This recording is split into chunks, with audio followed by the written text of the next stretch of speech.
Radio Publique Africaine.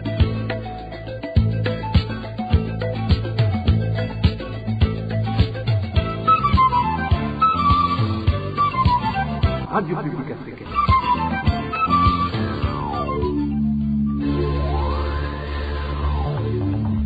Ni umwanya w'amakuru mu Kirundi. Mukaba muyashyikirizwa na Marie-Ange Irakoze. Turi ku munsi wa mbere ni genekerezo rya gatanu ruheshi umwaka wa 2023 sangwe ikaze mwebwe mwese mwahisemo gukurikira amakuru mwateguriwe ni radio RPA ijwi ry'abanyagihugu mwiriwe canke mwaramutse bivanye naho muherereye mu nkundire aya makuru ndayahere ku ngingo nkuru ziyagize.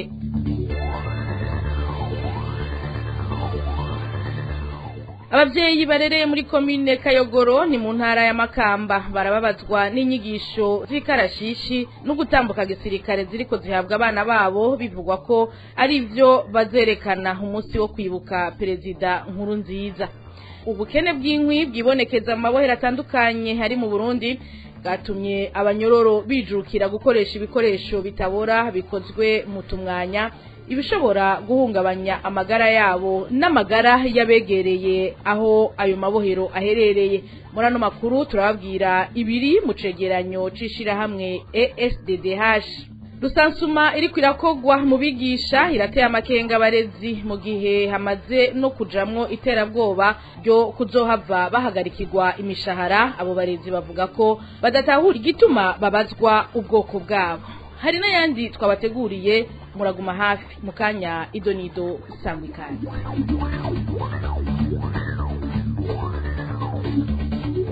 Dasubiye kubaramutsa duhereye amakuru mu gisata c'agateka kazina muntu. Hari bishasha muri dossier y'ubusuma bw'amahera atari make buriko bubera mu biro vy'umukuru w'igihugu. Kuva ku munsi wa gatanu w'indwi yarayirangiye umunyabigega Nsabimana Marie Claire afungiwe mu ibohero rikuru rya Mpimba. Amakuru dukura mu biro vy'umukuru w'igihugu atubwira yuko yoba yapfunzwe yagirizwa kuba yagiye gusurira imbere y'ubutungane umwe mu bakozi bo mu biro vy'umukuru w'igihugu bapfunzwe bakekwa muri iyo dossier ngo ataruhusha rw'abamutwara afise. Ivyo abatari bake mu bakorera mu biro vy'umukuru w'igihugu bavuga ko biri mu ntumbero yo kugomba guhishira bene gukora ubwo busuma na cane mu gihe bivugwa ko uri nyuma y'ubwo busuma ari Hakizimana Edmond Dieudonné asanzwe arongoye service iraba ibijanye n'intwaro bene gutunganya ivy'ubutunzi mu biro vy'umukuru w'igihugu. Idonido na Eloge Divin Remesha. Bamwe mu bakozi bo mu biro vy'umukuru w'igihugu bamenyesha ko witwa Nsabimana Marie Claire amaze imyaka irenga 20 ahakorera. Amabanga ajejwe n'umunyabigega ico bise comptable mu rurimi rw'igifaransa. Abatari bake mu baduhaye amakuru bamuvuga nk'umuntu w'intungane atamenyerewe kuvugwa mu manyanga canke ubusuma mu bibera mu biro vy'umukuru w'igihugu. Nsabimana Marie Claire rero afungiwe muri no mwanya mu ibohero rikuru rya Mpimba aho yatwawe kuva ku munsi wa gatanu w'indwi iheze. Abo twavuganye mu bakozi bo mu biro vy'umukuru w'igihugu bamenyesha ko ifatwa ryiwe ryoba rifitaniye isano no kuba yaragiye gushingira intahe imbere y'ubutungane umwe mu bakozi b'ibiro vy'umukuru w'igihugu Nzishura Richard. Uyo nawe akaba afunzwe akurikiranywe muri dossier y'ubusuma bw'amahera angana no muri yaridi w'amarundi bwabereye mu biro vy'umukuru w'igihugu. Ubusuma bivugwa ko bwakozwe mu mahera yagenewe ibikorwa biriko biraba mu ntara zimwe bijanye no kubaka inzu umukuru w'igihugu ashikiramwe yagiye mu ntara zo hagati. Ubwo busuma bivugwa ko bwabera mu igurwa ry'ibikoresho byo kubakisha aho harenzwe ko amahera vyaguzwe ko ku mafagitire canke agasohoka amahera ariko ico yakoze ntikiboneke kubw'amasoko atandukanye mu bazi ivyiyo dosiye. Nkuko twari babwiye mu makuru yaheruka tuvuga kuri ubwo busuma, uwitwa Hakizimana Edmond Dieudonné niwe yavugwa n'amasoko atandukanye ko ari we ari nyuma y'ubwo busuma. Uyo nawe asanzwe arongoye servisi iraba ibijanye n'intwaro be n'itunganywa ry'ubutunzi mu biro vy'umukuru w'igihugu kuva mu kwezi kwa Ruhuma guheze. Servisi twagwa n'umuyobozi mwishikira jejwe ibibazo vya gisivile mu biro vy'umukuru w'igihugu.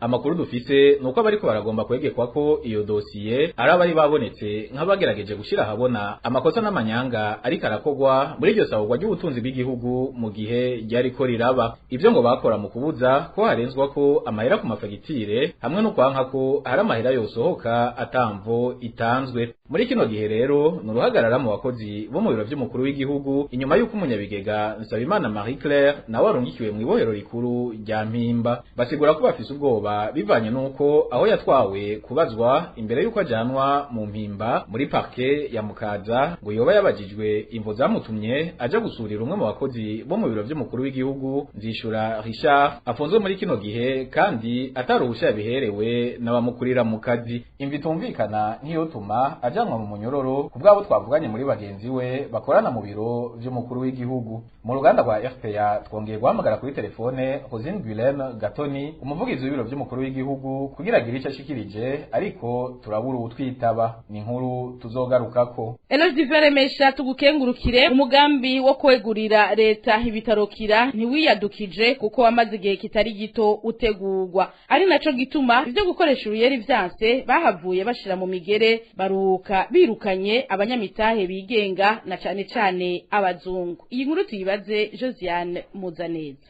nkuko twabibabwiye makuru yacu aheruka muri munyonye 2021 urongo yishira hamwe Sukabu yaratumye ko abanyamitahe b'aba Swiss abakirira kuri restaurant Le Belvedere ico gihe intumbero yarafise yari yo gusatira abo banyamitahe ngo bikunde bemere kumuha kurongora urwego nshingwa ntwaro rw'ibitarukira mbere mu kubaryosha akaba yabahaye akarorero kishira hamwe Brarudi ariko ivyo nkuko amasoko yacu mu banyamitahe b'aba Swiss bimenyesha ngo vyamiriwe kure nabo banyamitahe mbere banasigurira iyo ntwa ya leta ariyo Charles Ndagijimana ko yoreka kwitiranya ibintu bidasa kuko imitahe leta ifise muri Brarudi atari ifise mu bitarukira niho Charles Ndagijimana yacatangura rero gukoresha iterabwoba abwira abo banyamitahe ko batamwemerera ivyo asaba azobabera intambamyi mu vy'ibanki BCB yemeye kuboroherezamwo kugira bateze imbere ivyo bitaro ico bita restructuration de crédit mu gifaransa ariko nkuko bamwe mu bakozi bakora ico gihe mu bitarukira babimenyesha iryo terabwoba ryahereye mu majambo gusa kuko yasanze atawubasha na buke yafise bwo gusubiza inyuma mwene ayo masezerano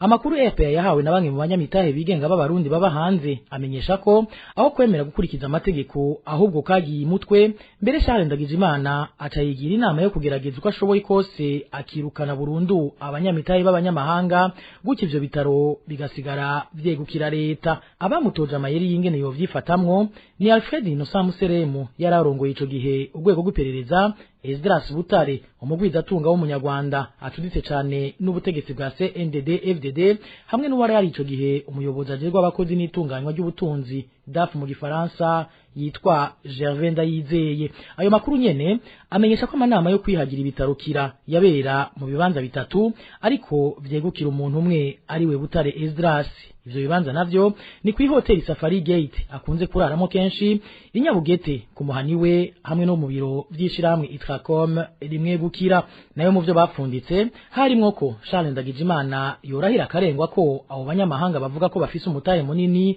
ari kwanguha kuko batanazwi ivyo akaba yaciye yihutira kubikora asaba mbere ko hoba amatohoza yerekana neza iyo mitahe bitwaza iyo ariyo n'agaciro ifise aha yashaka kuvuga ibikoresho byatanzwe n'abo banyamahanga nkuko bari babisezeranye n'abari barongoye ishirahamwe Sukabu imbere yuko ibitarukira bitangura kubakwa ivyo vyemezo nivyoroshe kuboneka ariko bari yahawe ico gikorwa cyo kubisuzuma neza cyo kumwe no kwerekana umutahe w'umwe ukungana yari yasabwe kuba yabitunganije vyose agaheza akabitanga mu nama ya bose Assemblée Générale mu gifaransa yari itegekanijwe kuwa 31 ntwarante umwaka wa 2022 iyo nayo akaba ariyo yari gutegura inama ihurikiyemwo abagize urwego nshingwa ntwaro hagati aho ivyo bitaro vyari vyaronkejwe n'Ubudagi ingabire y'amadolari y'abanyamerika renga umuriyoni n'ibihumbi 200 yo gufasha kugwanya ikiza ca COVID-19 hakaba n'ayandi mafaranga angana n'imiliyoni 10 z'amadolari y'abanyamerika yari yemewe gutangwa n'undi mugwiza atunga w'umuswisi yifuza gushiramwo umutahe mu bitarukira kugira ngo babigire ivy'akarorero hamwe n'ivyifatiro muri Afrika ayo mafaranga ni nayo yahavuye ahuhura n'ivyahura kuko bamwe mu bategetsi b'igihugu na gisirikare baciye batangura kuyagabangana ataranatangwa n'inkuru tuzogarukako Josiane Muzaneza tugukengurukire mu Gatumba naho abana bagera kuri 5 baraborejwe igufa ku munsi wa gatandatu heze n'uwuzwi ku izina rya Ntihagowe umwe Elia ni muri komine Mutimbuzi iri mu ntara ya Bujumbura mu gihe imiryango yabo yemeza ko bakubitiwe ubusa bagirijwe kwiba mu murima w'ibigori basaba ko uwo yabakubise bunyamaswa yohanwa hisunzwe amategeko akongera kanabavuza kuko amagara yabo yayasinzikaje ni inkuru ya Elvis niyo mwungere. Hari mu gatondo ko kuri wa gatandatu heze igerekezo rya gatatu ruheshi 2023 aho bana 5 bo muri zone Gatumba bazinduka baje kuroba ariko bageze hafi y'umurima w'umunyagihugu yitwa Ntagowe n'umwe Elia niho bafatwa n'abakozi biwe baca babagiriza kuba aribo baraye bivye ibigori muri uwo murima ari naho Ntagowe n'umwe Elia yavuye bakubita buyoka arabasinzikariza ubuzima bikomeye nk'uko umwe mu miryango y'abo bana avyigana. Abana bari bavyise mu gatondo ko ku munsi wa gatandatu n'ingese isaha 1:30 bagiye kuroba rero ngo niho rero baca ku murima w'uwo mugabo yitwa Ntagowe umwe Elia ngo barinzwe barabahagarika mbomba ko afise ibase hamwe n'isenga kizana ibintu mufite turabe ati burya rero kimwe mara y'imisi ibigori ubwo vyavyibwe usanga ari mu gasotora ibindi toya twege twiviye kujya kabiri tukunda kuroba nabwo twivye ibigori telefone umugabo aje ashingwa aje mashirira wayazanye itiyo y'amazi hamwe n'imisipi abana turababuha no kuvuga ko uyabakubise gushikaho na yatiyo imeneka hama bashira muze mwiriba ry'amazi. Naho rero uwo yabahoreje igufa Ntagowe n'umwe Elia yafashwe akabafungiwe mu gasho ka brigade yo muri zone Gatumba imiryango yabo banisaba ko yovuza abo yasinzikarije ubuzima akongera gahanwa by'akarorero n'ubutungane. Tugisho dusaba nuko naho yakoze iryo barakaba yarafashwe nuko atorekugwa kandi yoguma afunzwe hama konka amafaranga abana bakavuzwa hama utwana bashabukura umuntu yo kugira yidegenza kabisa kuko ibintu gutoka kuko abana bamerewe nabi cyane. Gushikwa kuri uyu wa mbere abo bana bari bakirindiye kujanwa gukorerwa ibipimo baciye mu radio kugira barabe ko amagara yabo yifashe narijya bigaragara ko aho yabakubise hose havyinje cyane. Muri abo bana 5 basinzikarijwe ubuzima harimo 3 bafise imyaka iri hagati ya 12 na 14. Elvis niyo mwungere nari nabibabwiye mu ntango zano makuru kuronka inkwi zo gucana bisigaye aramananiza ku banyororo bo mu mabohero atandukanye iyo mu Burundi kugira ntibicwe n'inzara. Abo banyororo basigaye bakinjisha ibikoresho bitabora nk'uducupa twa plastiki ibiheza bikabazanira ingaruka mbi ku magara yabo n'ayababa hafi y'ayo mabohero hatibagiwe ibijanye no guhungabanya ikirere nk'uko tubisanga mu cegeranyo cishira hamwe rishigikira abaharanira agateka kazina muntu bageramiwe ESDDH. Iryo shira hamwe rivuga ko abarongoye amabohero aribo babifisemwo uruhara runini. Ibikuru bikuru biri muri ico cegeranyo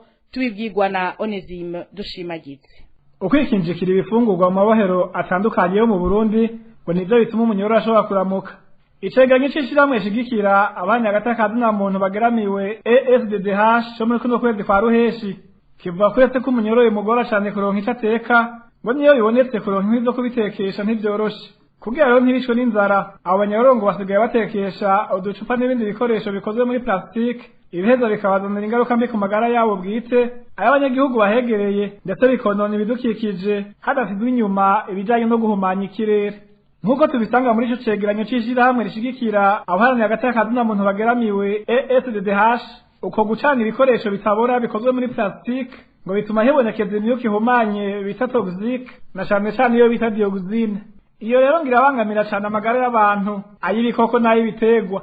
Akenshi iyo myuka ihumanye ngo imata ku mababi y'ibiterwa ikaja mu mazi dukoresha gutyo ikabona kwinjira mu mubiri w'umuntu aho imuteza indwara zitari nke zifatira mu bihimba by'ihumekero mbere igateza n'indwara za kanseri. Ishirahamwe ESDDH rivuga ko abarongoye igisata c'amabohero mu Burundi ari bo bafite uruhare runini muri ivyo bibera mu mabohero atandukanye.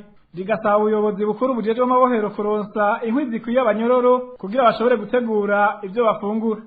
Risaba kandi ubwo buyobozi gukura mu mabohero atandukanye ivyo byose abanyororo bashobora gucana bikagira ingaruka mbi ku magara yabo ay'abanyagihugu bahegereye no kubidukikije. ESDDH risaba kandi ubushikiranganje bw'ubutungane kugabanya igitigiri c'abanyororo kuko bwishi bwabo buri mu bituma izo ngorane zitora gutorera umuti. Nayo ubushikiranganje bw'ibidukikije ishirahamwe ESDDH rirabusaba gukora n'ubushikiranganje mu byo bujejwe harimo abanyororo mu ntumbero yo gufata ingingo zibereye zijanye no gukingira ibidukikije mu mabohero yo mu Burundi. Onezime dushimagize urakenuye. Mu mutekano naho uruganda rwa RPA rwashoboye kumenya umuntu umwe yishwe mu gihugu muri yindwi twaraye dusozereye. Ni kiziga c'umuntu yitwa Daniel catowe ku mutumba Fota muri komine Ndava iri mu ntara ya Mwaro kuwa gatatu uheze.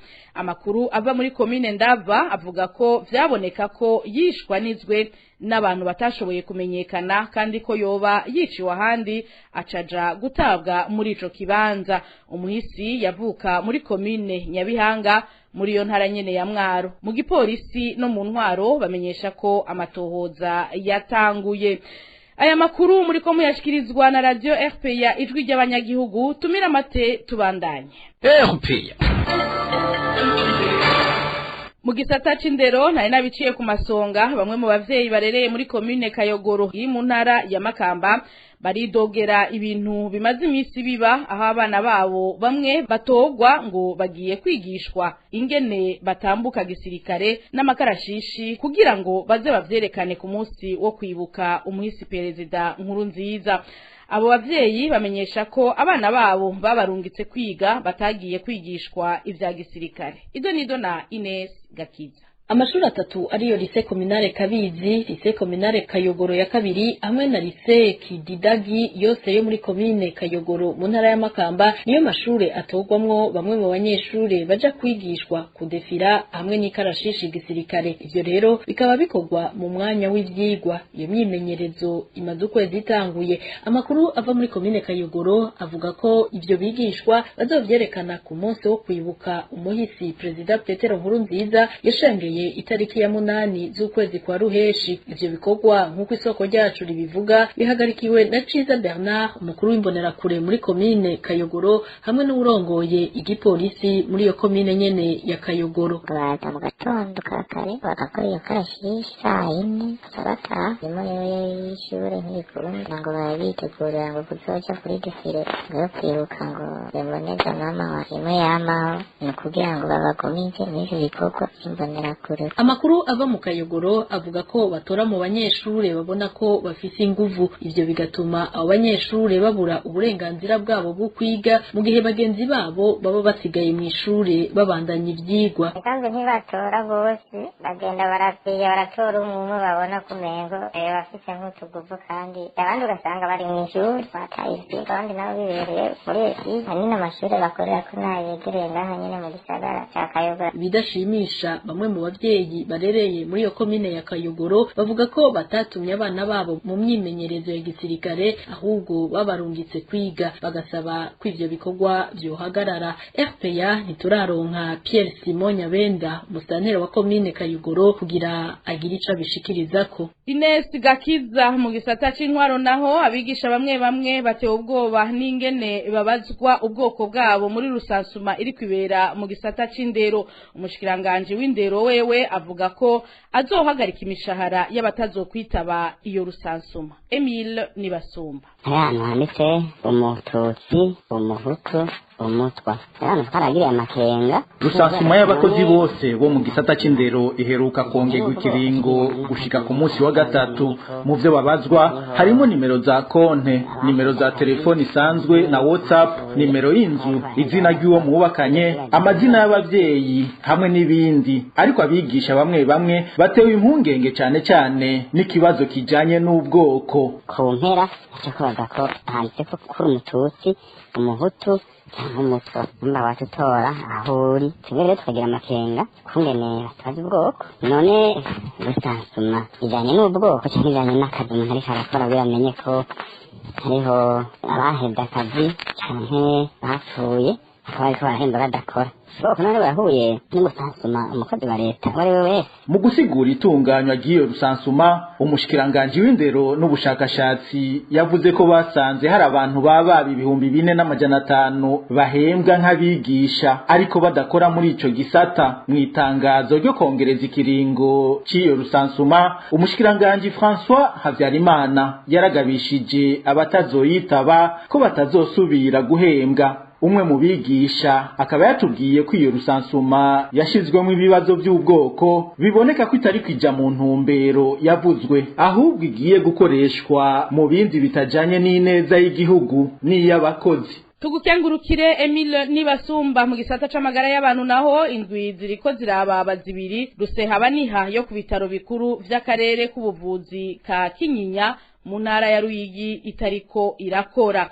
Amakuru ava mu karere k'ubuvuzi avuga ko vyoba vyaturutse ku bukene bw'igitoro cyo mu bwoko bwa mazut bumaze nabwo nyene indwi zibiri buri hose muri iyo ntara aho bigereye rero abagwayi uko bamerewe kose biyunguruza ku mapikipiki aho naho nyene niyo bagize amahigwe akaboneka kuko n'abayakoresha nabo bavuga ko bahanzwe n'ubukene bw'igitoro cyo mu bwoko bwa essence.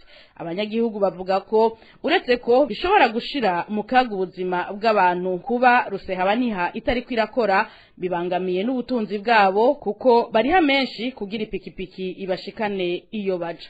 Umvirize umwe mu banyagihugu baho muri ako karere k'ubuvuzi yaganiriye na RPA. Ku munsi wa gatanu igenekerezo 26 z'ukwezi kwa gatanu niho imodoka Rusehaba-Niha yitaze akarere k'ubuvuzi ka Kinyinya yahagarika ibikorwa kubera ubukene bw'igitoro. Twifuye kubimenya ko tubonye abagwayi barenze ku mavuriro atwegereye batwarwa n'amamoto y'ubwabo bikoteye. Tubajije igituma umugwayi yogenda ku moto kandi arenze ambulance nije kumutora batwaye yuko ambulance ihagaze ko ata gitoro cyo bwoko bw'amazutu kihari. Bumva yuko ari ikibazo cyawe toroshe naho umuvyeyi arikunda egenewe ko bamwunguruza ku bitaro by'akarere k'ubuvuzi bumva yuko biza ngo vyorohe cyane iyo bajya abana babo bajya nabo bakamye amaraso cyane abana nabo bakunze gukamirwa amaraso cyane numvaga ngo bikunda shika bamwongereza amaraso niko ikibazo kitoroshe kandi aho bishite kugenda bagenda ku ipikipiki kandi ipikipiki ni moto n'umuntu muvyeyi ni mwe n'umugwayi n'umugwaza ayiriha ugasanga zirazinze kubera nabo nyene birabera ko ata gitoro bafise kandi nabwo bikaba turi mu bukene cyumva yuko kuri kwariha ibitaro kuri kwariha ivuriro amagashaka n'uburyo bwo kwiyunguruza kandi asa n'ubushyigitasi cy'uko barihiye ambulance cyumva yuko itari ikintu kiba cyoroshye na gatoya twese yuko leta yabiraho ivyo bintu ikagarukira ico gisata kijanye n'ivy'ibitoro cyangwa naho niyo kibonetse bakiyumvira kubikira cyinshi abo kwa muganga kubera bagikenera kandi si bo gusa bakeneye kwa muganga ariko n'igihugu cyose kigikeneye kuko ibisata byose by'ubuzima bw'igihugu bakenera kwa muganga baba bakeneye ifasha ibintu kwa muganga. Ishirahamwe Le Café Gourmand riraregwa n'abakozi baryo kubahonyangira agateka mu kutubahiriza amasezerano y'akazi. Abo bakozi bakaba bavuga ko bagerageje kwitura ubugenduzi bw'akazi kuva mu mwaka w'ibihumbi 2021 kugira bashobore gutunganirizwa. Kugeza ubu ariko urugendo rw'abakozi bo mu bugenduzi ntaco rwavuyemo. Eric Niyonzima. Le Café Gourmand n'ishirahamwe rihingura imikate rikongera rikagira n'uburiro cyane ko gufatira mu icayi bita pâtisserie mu gifaransa. Rirahingura kandi amagato rikanakora kutugenegene. Iryo shirahamwe rifise abakozi barenga 80. Buri mukozi muri abo afise amasezerano y'akazi contrat de travail amugenga. Ariko ikiboneka nuko ayo masezerano y'akazi ari amwe ku bakozi bose. Hari n'amategeko ngenderwako y'akazi règlement d'ordre intérieur iryo shirahamwe gishingiye. Ariko nkuko bivugwa na bamwe mu bakozi b'iryo shirahamwe ingingo nyinshi zabiza ayo mategeko zabiza amasezerano hagati y'umukoresha n'umukozi eka mbere n'amategeko agenga akazi muri rusangi zirahonyangwa. Ivyo rero vyatumye abakozi bitura ubugenduzi bw'akazi. Ubwo bugenduzi bwavuye kwa 24 Nyakanga umwaka wa 2021 bwandikira abarongoye Le Café Gourmand bwamenyesha abarongozi b'iryo shirahamwe ko bazobagendera kwa 29 uko kwezi nyene. Amasoko yacu avuga ko ubwo rugendo rwabaye kandi gugura n'izindi ngendo. Abakozi ba Le Café Gourmand bavuga ko umugenduzi Domitien Manirakiza atasiba kugendera ishirahamwe Le Café Gourmand. Ariko igitangaza abakozi nuko gushika ubu atakintu na kimwe cigeze gihinduka, ahubwo amakuru ava muri Le Café Gourmand avuga ko abenshi mu bakozi batabaje ubugenduzi bw'akazi baciye basezererwa. Uruganda rwa RPA rwarondeye Sandrine Ntareme umuyobozi wa Le Café Gourmand ariko akaba ahakana kata amasezerano baca kubiri. Twanarondeye umugenduzi Domitien Manirakiza ariko we akaba ataco ashima kubivuga ko tuzobigarukako. Eric Niyonzima tugukengurukire mu buhinga bw'ivyuma batumirira mate tubandanye. RPA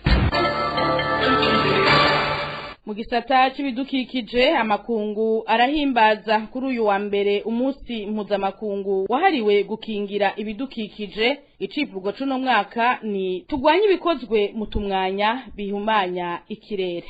Mu Burundi naho hari amategeko abuza gukoresha utumwanya n'amacupa ya plastike agenewe gukoreshwa rimwe, izo ngingo ntizubahirizwa mu mihingo itandukanye y'igihugu.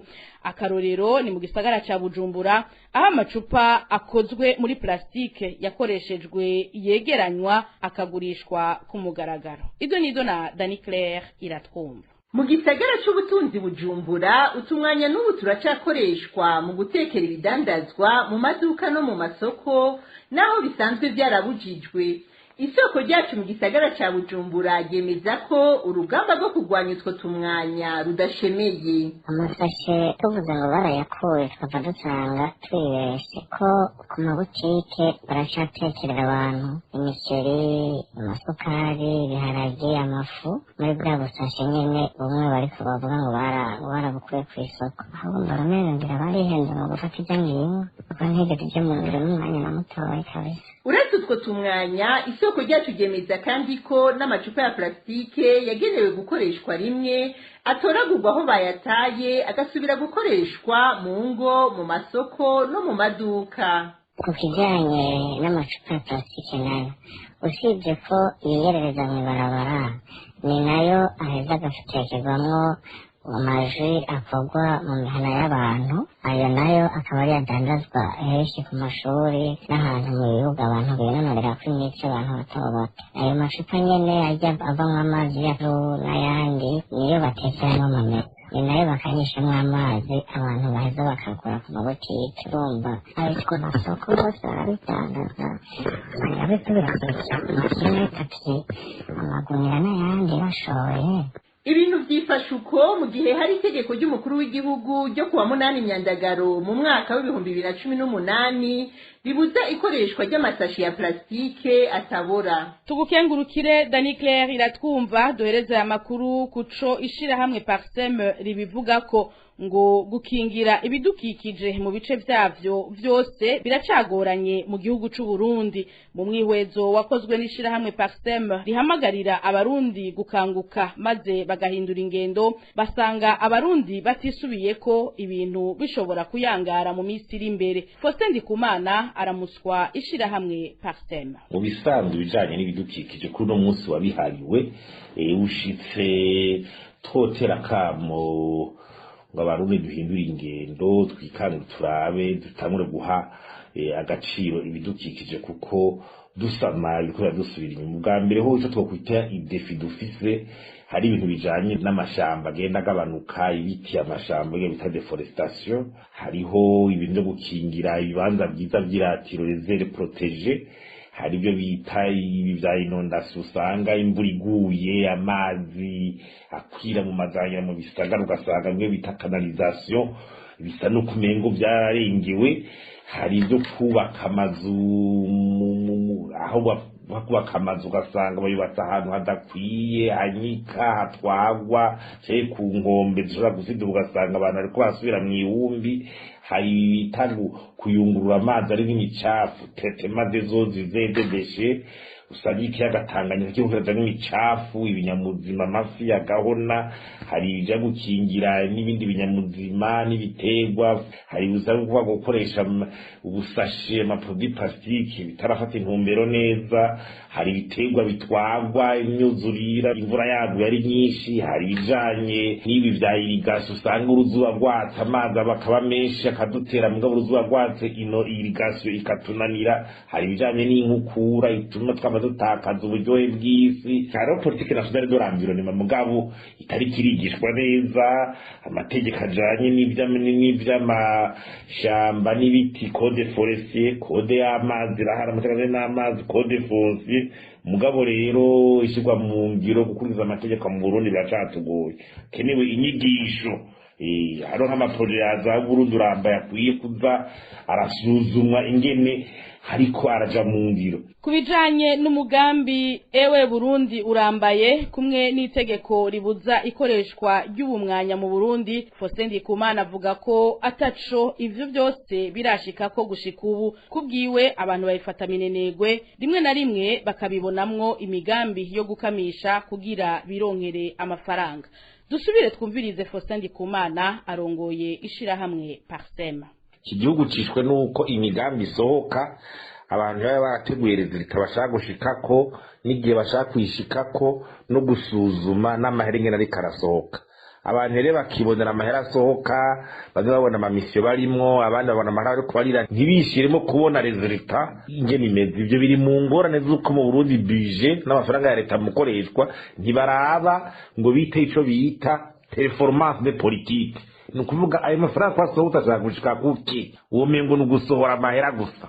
Uwe Burundi ugasanga uwo mugambi uri kuba nk'umukumengo nicyo gituma hakwiye kuba hagiye kuzaraba ibarura nukuvuga evaluation régulière y'umugambi watangu baravyihangiro bihaye kandi aho biriko birononeka bikaboneka abantu bagahanwa bagakugwa amabanga canke akaza abandi. Hari abarundi rero bamenyereye n'ingendo yamaze kutwinjiramwo projitanguye abantu babona amamisha bazojamwo imiduga izogugwa ibyo bazogira iki mugabo kuvuga bati ca kintu gisikwako ugasanga siho bari.